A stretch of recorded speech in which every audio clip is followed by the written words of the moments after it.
நம்மளுடைய மெய்யழகன் கார்த்தி அவர்கள் ஆக்சுவலி படம் ரிலீஸ் ஆகிறதுக்கு முன்னாடி பிரேம் சார்கிட்ட பேசியிருந்தோம். அப்போ அவங்க சொன்னாங்க, இந்த படத்தில் கார்த்தி சார், அரவிந்த் சாமி சார் 2 பேருடைய நடிப்பும் வந்து பெரிதளவில் பேசப்படும் அப்படின்னு. there's no denial about it at all. அவ்வளோ ஃபினாமினலான ஒரு பெர்ஃபார்மன்ஸ், அவ்வளோ ஒரு ஸ்பான்டினிட்டி, எல்லா இடத்துலையும் அவ்வளோ அழகான ஒரு ஆக்டிங்கை கேரி பண்ணீங்க. 96 வந்து இன்னைக்கு வரைக்கும் பல பேர் நாங்கள் திருப்பி வாட்ச் பண்ணுவோம், இத்தனை வாட்டி நான் பார்த்துருக்கேன் அப்படின்ற மாதிரிலாம் கமெண்ட்ஸ் வந்துக்கிட்டே இருக்கு. there's no doubt மெய்யழகன் அதே மாதிரி ஒரு ரீவாட்சபிள் ஃபில்மாக இருக்க போகுது. Thank you so much for choosing this. வாங்க sir.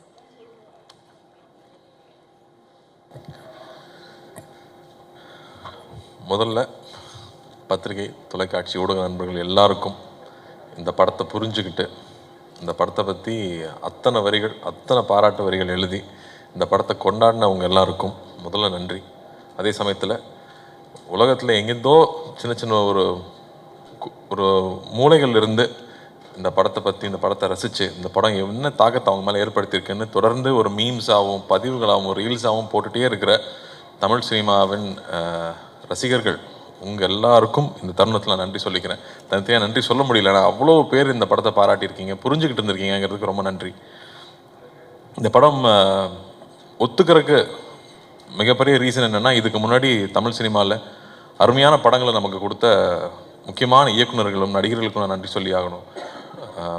Balachander sir, K Viswanath sir, Balu Mahendra sir, Mahendran sir, Kamal sir, அவங்களாம் நம்ம சின்ன வயசில் அவங்க வந்து வெறும் உறவுகளை வச்சு கதைகள் பண்ணி அதை ரசிக்க வச்சு அதை நீங்கள் தூங்க விடாமல் பண்ணியிருக்காங்க.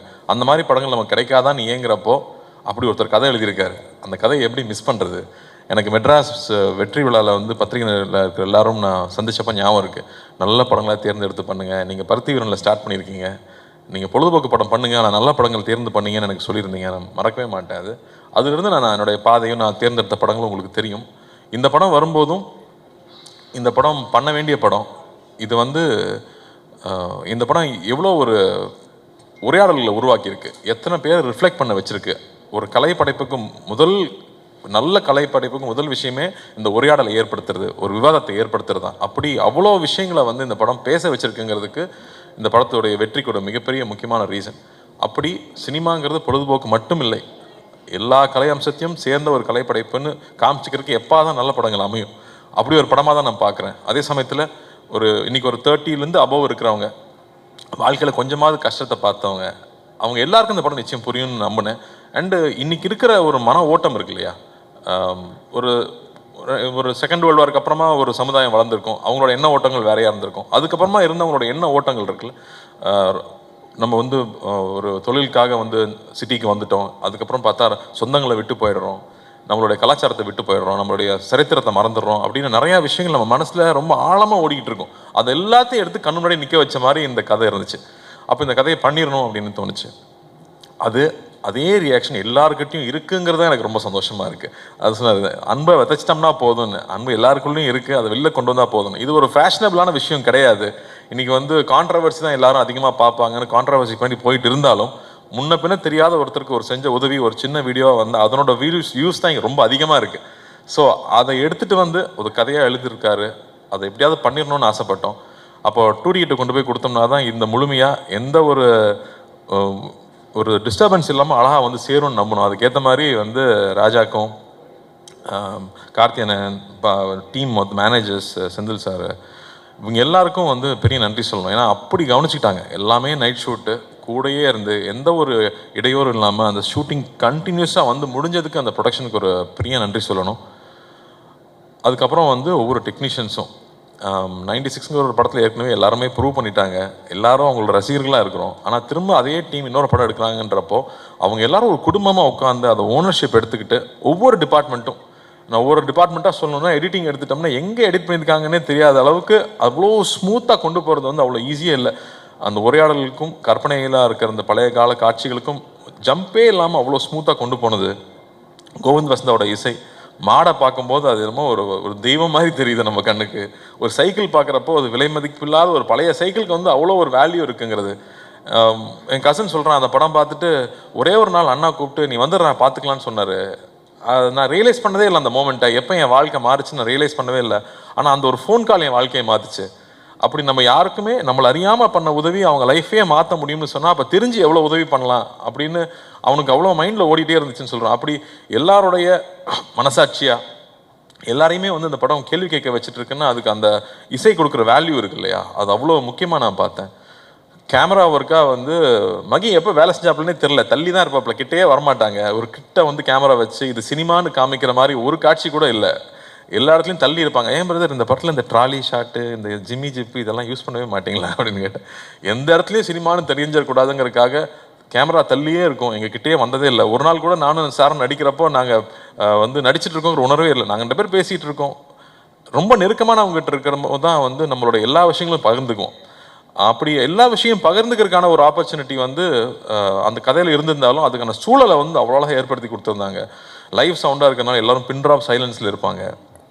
அதுக்கு வந்து அசிஸ்டன்ட் டைரக்டர்ஸ்க்கும் அசிஸ்டன்ட் கேமராமேனுக்கும் நன்றி சொல்லணும். அந்த செட்டை அப்படியே வந்து அந்த அமைதியை மெயின்டைன் பண்ணதுக்கு. இல்லாட்டி இந்த படம் பண்ணுறது அவ்வளோ ஈஸி இல்லை. இல்லாட்டி அந்த மாதிரி ஒரு ஜோன் அவுட்டாக உள்ளே போய் நம்மளுடைய சரித்திரமும் நம்ம சமூகத்தில் நகர்ந்த நிகழ்ச்சிகளும், ஏன்னா நமக்கு வராத வரைக்கும் அது பிரச்சனை இல்லைன்னு தான் நம்ம வாழ்ந்துட்டு இருக்கோம். ஆனால் வந்து உன்னை சுற்றி இருக்கிற விஷயம் என்னைக்காவது நாள் உன்னை பாதிக்கும் அப்படிங்கிறது வந்து நமக்கு பின்னாடி தான் இருக்கும். ஆனால் ஒருத்தன் அதை எடுத்து நம்ம கண்ணு முன்னாடி பேசுகிறான் இல்லையா, அப்போ தான் அதனோட சீரியஸ்னஸ் நமக்கு புரியுது. அந்த மாதிரி விஷயங்களை பகிர்ந்துக்கிறது வந்து எனக்கே ஒரு படிப்படியாக இருந்துச்சுன்னு சொல்லலாம். அண்ணன் அடிக்கடி சொல்லுவாங்க, லார்ஜ் ஹார்ட்டடாரு உன்னால் எவ்வளோ பெருந்தன்மையாக இருக்க முடியுமோ அப்படின்னு அடிக்கடி சொல்லிகிட்டே இருப்பாங்க. அப்படி பெருந்தன்மையாக இருந்தால் தான் சில முடிவுகள் எடுக்க முடியும், சில தருணங்களில் முக்கியமான முடிவுகள் எடுக்க முடியும். அப்போ தான் எல்லார் மேலேயும் அன்பாக இருக்க முடியும், நம்ம மேலே கோவப்பட்டவங்க மேலேயும் நம்மளால் அன்பாக இருக்க முடியும். அந்த மாதிரியான சூழல் இந்த படம் திருப்பி எனக்கு ஏற்படுத்தி கொடுச்சுன்னு சொல்லலாம். ராஜா சொன்ன மாதிரி நம்ம ஊரில் சொந்தக்காரங்க இருப்பாங்க, சம்மரானா ஊருக்கு நான் போயிடுவேன், அவங்க தகுதிக்கு மீறி நம்மளை கவனிப்பாங்க. அது நம்ம மெட்ராஸ்லேருந்து வர பசங்க, அதனால் இவங்க நல்ல பிஸ்கட் தான் சாப்பிடுவாங்க, ஒரு நல்ல வாழைப்பழம் வாங்கி வைக்கணும்னு அவங்க தகுதிக்கு மீறி கவனிச்சுப்பாங்க. ஆனால் நம்ம சாப்பிடாம கூட வருவோம், கையில் தொட்டு கூட பார்க்க மாட்டோம். ஆனால் நான் அவங்க சாப்பிட்றமான்னு பார்த்துட்டே இருப்பாங்க. எனக்கு அதெல்லாம் அப்போ நான் நினச்சி பார்க்கவே இல்லை, இப்போ நான் நினச்சி பார்க்குறேன். நம்ம மேலே எந்த எதிர்பார்ப்பும் இல்லாமல் நம்ம மேலே அன்பு காட்டினவங்கள நம்ம வந்து அங்கீகரிக்கிறோமா, அதை திருப்பி கொடுக்குறோமா அப்படின்னு திரும்ப யோசிச்சு பார்க்குறேன். அப்போ அது திரும்ப ஞாபகப்படுத்துது. திரும்ப ஊருக்கு போனால் அவங்க வீட்டுக்கு போய் உட்காந்து ஒரு வாய் சாப்பிட்டு வரணும்னு தோணுது. ஸோ அந்த மாதிரி உணர்வுகள் எல்லாம் வந்து நம்ம இழந்துட்டோமா இல்லை மறந்துட்டோமா, இந்த படம் திரும்பி அதை ஏற்படுத்துது. அப்படி வந்து ஒவ்வொருத்தருக்குள்ளேயும் இருக்க நிறையா நினைவுகளை வெளியில் கொண்டு வருது. அவங்க எழுதி தள்ளுறாங்க, பேஜாக எழுதி தள்ளுறாங்க. ஸோ அது ரொம்ப சந்தோஷமாக இருக்குது, இந்த படத்தை புரிஞ்சுக்கிட்டாங்க அப்படின்னு. சரி, நம்ம மாநிலத்தில் மட்டும்தான் ஓடுதான்னு பார்த்தா ஆந்திராலையும் நல்லா அதே ரெஸ்பான்ஸ் இருக்குது, கேரளாவில் போனாலும் அதே மாதிரி இருக்குது. வெளிநாட்டில் இருக்கிறவங்க இன்னும் பயங்கரமாக கொண்டாடுறாங்க, ஏன்னா அவங்க ரொம்ப தூரத்தில் இருக்காங்கன்றப்போ அவங்களுக்கு அந்த வேல்யூ ஜாஸ்தி தெரியுது. ஸோ இதுக்காக இந்த படம் எடுத்தோம், என்ன சொல்ல முயற்சி பண்ணுமோ அது போய் சேர்ந்துருக்கு. எல்லாரும் ராஜா சொன்ன மாதிரி இந்த படம் கொடுத்ததுக்கு நன்றின்னு சொல்கிறாங்க. அதை விட வேறு என்ன சந்தோஷம் வேணும்? அந்த சந்தோஷத்தை ஏற்படுத்தி கொடுத்தது நீங்கள், அதுக்கு கொடுத்த அங்கீகாரம் தான். நீங்கள் அந்த படத்தை பாராட்டினதும் அந்த படம் நல்லா இருக்குன்னு சொன்னது தான் அதை முழுமை அடைக்குது. ஸோ பத்திரிகை நண்பர்களுக்கும், நிறைய பேர் நண்பர்களும் சொல்லக்கூடாது, பெரியவங்க, நான் சின்ன வயசில் அங்கிள்னு கூப்பிட்டவங்களாம் இங்கே இருக்காங்க, அவங்களுக்கும் எல்லா ரசிகர்களுக்கும் இந்த படத்தை புரிஞ்சுக்கிட்டு பாராட்டினவங்க எல்லாருக்கும் ரொம்ப நன்றி. அதே மாதிரி வந்து எங்கள் அத்தானை மிஸ் பண்ண முடியாது, அத்தானை கடைசியாக வர்றேன். பட் பிரேம் அவரோட எழுத்து வந்து ஒரு ஹிஸ்டாரிக்கல் ஒன்று வச்சுருக்காரு, இப்போ நான் அப்டேட்டாக கொடுத்துட்றேன். ஒரு ஹிஸ்டாரிக்கல் ஒன்று வச்சுருக்காரு, அது நடைய படித்து முடிச்சதுக்கப்புறமா யாரையா நீன்னு கேட்குற அளவுக்கு மரியாதைலாம் போயிடும்ல. ரொம்ப பிடிச்சி போச்சுன்னா, டே யாரா நீ எப்படா அப்படி எழுதுற, எனக்கு அவருக்கு ஒரே வயசு தான், தயவுசெய்து நெக்ஸ்ட் டைம் டை அடிச்சிட்டாங்க. அந்த அளவுக்கு வந்து நம்ம அப்படி ஒரு நடை அவரோட எழுத்துல இருக்கிறது வந்து பிரமாதமாக இருந்துச்சு. அது எப்போ நீங்கள் எழுதி முடிப்பீங்கன்னு நானும் வெயிட் பண்ணிட்டு இருக்கேன். நமக்கு ரொம்ப கேப் விடாமல் எழுதி முடிங்க. அதே மாதிரி சவுண்ட் டிபார்ட்மெண்ட்டு, அந்த கோயிலேருந்து அந்த பையன் கிளம்பி வரும்போது அந்த யானை மேலே டச் பண்ணுது, அங்கேயே வந்து எல்லாரும் எமோஷனல் ஆகிட்டாங்க. அப்படி வந்து ஒரு ஒரு ஒரு சரியான ஒரு காட்சியும் சரியான ஒரு இசை மட்டுமே ஒருத்தரை வந்து அள வைக்க முடியுமா அப்படிங்கிறது வந்து மறுபடியும் எனக்கு ஒரு லெசனாகவே இருந்துச்சு இந்த படத்தில். அது என்னால் ஃபஸ்ட்டு உணர முடியல, தியேட்டரில் பார்க்குறப்போ தான் நான் அதை உணர்றேன். ஸோ அப்படி வந்து நுணுக்கி ஒவ்வொரு டெக்னீஷியன்ஸும் இந்த படத்தில் வேலை செஞ்சது ஒரு அருமை நமக்கு தெரியுது. வெகு சில பாடல்கள் தான் வந்து நமக்குள்ளே போய் நம்மளை வந்து பாட வைக்கும், நமக்குள்ளே போய் நம்மளை செய்ய வைக்கும். அந்த மாதிரி இந்த படத்தில் இருக்கிற பாடல்கள் நான் கேட்டே இருப்பேன். ஏங்க இந்த படத்தில் வந்து 96 மாதிரி ஹிட் சாங்லாம் இல்லையா? ஆமாம் பிரதர், இந்த படத்தில் லவ் சாங்லாம் போட முடியாது அப்படின்னு சொல்லிட்டாரு முதல்லையே. ஆனால் இதில் இருக்கிற சுச்சுவேஷனுக்கு சாங்ஸ் இருக்கிறது இருக்கு இல்லையா, அது அவ்வளோ அழகு. வந்து இந்த நான் போகிறேங்கிற சாங்கும், யாரவன்கிற அந்த சாங்கும், கமல் சாரோட வாய்ஸ் வரும்போது, கமல் சாருக்கு எத்தனை நன்றி சொன்னாலும் பத்தாது. அவருக்கு வந்து இந்த படத்தில் அண்ணாக்காக தான் நிச்சயம் பாடி கொடுத்துருக்காரு. ஆனால் அண்ணாக்காக வந்து அவர் முடிக்கும் போதும் பாடும்போதும் நாங்கள் இருந்த அந்த உணர்வு இருக்கு இல்லையா, அவ்வளோ பேருக்கு வந்து அது எல்லாரும் சொல்கிறாங்களே, அந்த யாரோ வந்து என்னை ரொம்ப நெருங்கினவனை கட்டி பிடிச்சிக்கிட்ட மாதிரி இருக்கு இந்த படம் பார்த்ததுக்கு அப்புறமா. அதில் இலகி தான் நான் சிரிக்கிறேன் அழுகிறேன்னு சொன்னாங்க. அதுக்கு கமல் சாரோட வாய்ஸ் ஒரு மிகப்பெரிய ஒரு காரணம். அவருக்கும் நன்றி சொல்லணும். அதுமாதிரி எழுத்தாளர்கள் வந்து அந்த வரிகள் இருக்கு இல்லையா, மழைநீரில் கரைந்தே போவதில்லை மலை என்றும் மலைதானே அப்படின்னு வந்து கமல் சார் பாடும்போது, ஐயோ இதெல்லாம் சின்ன வயசுல தான் இந்த மாதிரி நம்ம உணர்ந்திருக்கோம்ல அப்படின்னு அந்த மாதிரியான உணர்ச்சிகள். அதாவது நம்ம வந்து நிறைய நாள் சினிமாலேயே இருந்திருக்கோம், அது சினிமாவை வந்து ஜட்ஜ் பண்ணிக்கிட்டே இருக்கோம், அதில் கரெக்ஷன் சொல்லிக்கிட்டே இருக்கோம். அப்படி இல்லாமல் அப்படியே நம்ம படத்தை நம்ம ரசிக்க முடியுது. நான் ரொம்ப செல்ஃப் கிரிட்டிக்கல் நான், பட் அதை தாண்டி நம்மளால் ரசிக்க முடியுது அப்படிங்கிறது ரொம்ப இதமாக இருந்துச்சு இந்த படம் ஒர்க் பண்ணும்போதும் படம் பார்க்கும்போதும். அத்தான் மேட்டருக்கு வந்தால் வந்து என்ன சார் சொல்லட்டுமா வேணாமா சார், நீ ரொம்ப பேசுவ அப்படின்னாரு முதல்ல. வேறு வழியில் சார் அந்த படத்துக்கெல்லாம் பேசி தான் ஆகணும். ஏன்னா வந்து அந்த ஃபோன் கான்வர்சேஷன் பற்றி தான் நான் முக்கியமாக சொல்லணும்னு நினச்சேன். ஏன்னா அப்போ தான் நான் ஷூட்டிங் இல்லை, மற்ற நாள்லாம் கூடயே தான் இருந்திருக்கேன். அப்போ தான் நான் தொல்லை பண்ணுறதுக்கு பக்கத்தில் இல்லாததுனால அந்த காட்சிகள் நான் ஸ்க்ரீனில் பார்க்கும்போது அப்படி இருந்துச்சு. இங்கே எல்லாரும் சொல்லிட்டு இருந்தாங்க, ஒரு ட்ரூ கலர் போட்டால் நம்பரை கண்டுபிடிச்சலாமே. நம்பர் கண்டுபிடிக்கிறது இந்த கதை கிடையாது, அது கிடையாது. என் மேலே இவ்வளோ அன்பாக இருக்கான், எனக்கு அவனை தெரியல, அதை நான் மறைச்சிருந்திருக்கேன். அப்போ நான் எவ்வளோ ஒரு தப்பானவன், நான் எவ்வளோ வந்து எனக்கு வந்து நான் ஒரு தப்பு செஞ்சுருக்கேன். அந்த தப்பை நான் அவங்ககிட்ட சொல்லி மன்னிப்பு கேட்கணும்னு நினைக்கிறது தான் இதில் இருக்கிற அந்த ஒரு பெரிய விஷயமா நான் பார்க்குறேன். டக்குன்னு நம்பர் தெரிஞ்சுட்டே அவனுக்கு தெரியுண்டா அப்படின்னு சொல்கிறது கிடையாது. நான் மன்னிச்சிரு, நான் தப்பு பண்ணிட்டேன், நான் மோசமானவன், எனக்கு உன்னை தெரியல அப்படின்னு சொல்கிறது ஒரு உண்மை இருக்கு இல்லையா, அது அந்த கண்ணில் பார்த்தேன். அந்த ஒவ்வொரு வார்த்தை சொல்லும் போதும் பார்த்தேன். அது வந்து பிரமாதமாக இருந்துச்சு. சார்கிட்ட நான் சொன்னேன், சார் சான்ஸே இல்லை சார், அப்பப்பா அப்படின்ட்டார் ஒரே செகண்டில். ஆனால் அது வந்து அந்த உண்மை இருக்குல்ல, அவ்வளோ நேர்மையாக இருந்தால் தான் அதை சொல்ல முடியும்னு எனக்கு தோணுச்சு. அப்படி அவர் சொன்ன விஷயம் இருக்கு இல்லையா, அது எவ்வளோ பேருக்கு புரிஞ்சுதுன்னு தெரியல. அது வந்து ரொம்ப ஈஸி இல்லை, எனக்கு கண்டுபிடிச்ச நம்பர் யாராவது கேட்டு சொல்கிறது இல்லை, எனக்கு ஒன்று தெரியல, நான் அதுக்கு அசிங்கப்படுறேன் அப்படின்னு சொல்லிட்டு சொல்கிற அந்த நேர்மை வந்து அவர் கண்ணில் அப்படியே இருந்துச்சு. அதுக்கப்புறமா பேச பேச டே தாங்க முடியலடா சொல்லி தொடடாங்கிறப்போ அந்த உரிமையே இருந்துச்சு. அதான் சொல்லிட்டு இருந்தாங்க, போட்டி போட்டு நடிச்சிருக்காங்க 2 பேரும். போட்டியெல்லாம் போடலை, அது வந்து அவ்வளோ சந்தோஷமாக நான் என்ஜாய் பண்ணி 2 பேரும் சேர்ந்து ஒவ்வொரு நாளும் பேசி பேசி ரசித்து ஒர்க் பண்ணோம். ஸோ வந்து அதுக்கு சாருக்கெலாம் தேங்க்லாம் சொல்லிட முடியாது, அடிக்கடி போய் தொலை பண்ணிகிட்டே தான் இருப்போம் நாங்கள் தொடர்ந்து. பட் ரொம்ப அருமையாக இருந்துச்சு சார், நான் அவ்வளோ ரசித்து பார்த்தேன் அந்த காட்சிகளை. அதே மாதிரி இவன் யாருன்னு தெரியாமல் இருக்கும்போது ஒரு விஷயம் இருக்கும், அது புக்கில் கூட அவர் அப்படி எழுதலை, உங்களுக்கு அந்த கிரெடிட் கிடையாது. அருள்மொழியை வந்து நீங்கள் அப்படி எழுதலை, அதை எங்கள் அத்தான் தான் அப்படி ஆக்கியிருக்காரு. அதை வந்து பல மடங்கு மேலே எடுத்துகிட்டு போனது வந்து எங்கள் அத்தான் தான். அவ்வளோ பியூட்டிஃபுல்லாக அதை லேயராக புரிஞ்சுக்கிட்டு இந்த கேரக்டர் எப்படி இருக்கணும். அவர் வந்து ஒரு சர்ஃபேஸ் லெவலில் அவன் வந்து ஒரு மரம் மாதிரி தான் எழுதியிருந்தார்.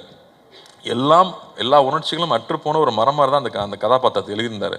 அப்படி இல்லாமல் அது உணர்ச்சி பூர்வமாக வந்து அது ஃபஸ்ட்டு எப்போ ஓப்பன் ஆச்சுன்னு எனக்கு ஞாபகம் இருக்குது. யார் ஃபஸ்ட்டு குளிச்சுட்டு வராங்கன்னு பார்ப்போமா அப்படின்னாரு. நான் ஃபஸ்ட்டு ஆடி போயிட்டேன், இப்படி இல்லையே அப்படி எழுதலையே அப்படின்னு. அப்போ தான் வந்து திரும்ப எனக்கு நாங்கள் ஊருக்கு போனால் எப்படி இருப்போமோ, அப்போ வந்து எப்படி ஒருத்தன் இலகுறான் அப்படிங்கிறத வந்து அவர் மைண்டில் வச்சுக்கிட்டு ஸ்டேஜ் பை ஸ்டேஜ் அவர் கொஞ்சம் கொஞ்சமாக அதுலேருந்து வெளியே வந்திருப்பார். இல்லை நான் சொல்லி தான் ஆகணும், முடியாது, இவ்வளோ பேர் இருக்காங்களே, நான் சொல்லி தான் ஆகணும், வேற எப்போ சொல்கிறது. ஸோ பியூட்டிஃபுல்லாக பண்ணியிருந்தீங்க sir, love you sir. And இந்த தருணத்தில் எனக்கு இவ்வளோ நேரம் டைம் கொடுத்து பேச அனுமதிச்சேன் உங்களுக்கும் ரொம்ப ரொம்ப ரொம்ப நன்றி. நிறையாவது மிஸ் பண்ணுறேன்னா அப்படின்னு யோசிக்கிறேன். சக்தி இன்னொரு பேச்சாளர் எங்களுக்கு ரெடி ஆகிட்டார் இண்டஸ்ட்ரிக்கு. ரொம்ப அழகாக சொன்னீங்க, டைரக்டர் பற்றி அவ்வளோ அழகாக சொன்னீங்க. எப்படி வந்து நிறையா மூட்டை கட்டி வச்சிட்டோம்னா அதில் வந்து அரிசியும் உமியும் சேர்ந்துருந்தால் அதுக்கு வேல்யூ இல்லை, அரிசி மட்டும் இருந்தால் தான் வேல்யூ. அப்போ எத்தனை மூட்டைங்கிறது கணக்கு இல்லை, மூட்டை மட்டும் அரிசி இருக்கா, அது உணவாகுமாங்கிறது தான் முக்கியம். அதனால் கம்மியான படங்கள் பண்ணாலும் நல்ல படங்களாக பண்ணுவார் நிச்சயமாக அவர். பட் அது ரொம்ப அழகாக எடுத்து சொல்லியிருந்தீங்க. ஸோ நன்றி. அண்ட் அனைவருக்கும் அசிஸ்டன்ட் டைரக்டர்ஸ்க்கு, படத்தை வேலை செஞ்ச அனைவருக்கும், அந்த மாடுலேருந்து அந்த பாம்புலேருந்து அந்த சைக்கிள்லேருந்து அந்த செருப்பு வரைக்கும் நன்றி. இந்த ஒரு சந்தோஷத்தை கொடுத்ததுக்கு, இந்த பெருமையை கொடுத்ததுக்கு மறுபடியும் அண்ணாவுக்கு நான் நன்றி சொல்லிக்கிறேன். அடிக்கடி வந்து நான் சொல்லிகிட்டே இருப்பாங்க, இந்த படத்தை பற்றி இந்த மாதிரி திரும்ப அடிக்கடி படம் பண்ண முடியாது, ஃபர்ஸ்ட் பி ப்ரௌட் அப்படின்னு சொல்லிட்டே இருந்தாங்க. அண்ணி முந்தனே தான் படம் பார்த்தாங்க, ஒரு ப்ரொடியூசராக பொறுப்பாக ரிலீஸ்க்கு முன்னாடி படம் பார்க்க வேண்டாம், படம் பார்த்ததுக்கு அப்புறமா இப்போ அண்ணி கூப்பிட்டு ஸோ ப்ரௌட் கார்த்தி, இந்த மாதிரி படம் அடிக்கடி பண்ணு. இங்கே வியாபாரம் ஒரு பக்கம் இருக்குது, ஆனால் இங்கே இன்னொன்று வந்து மக்களுக்கும் நமக்கும் நெருக்கமாக இருக்கிற படங்கள் வந்துகிட்டே இருக்கணும்னு சொன்னாங்க. ஸோ அதெல்லாம் பெரிய கான்ஃபிடன்ஸ் கொடுக்குது.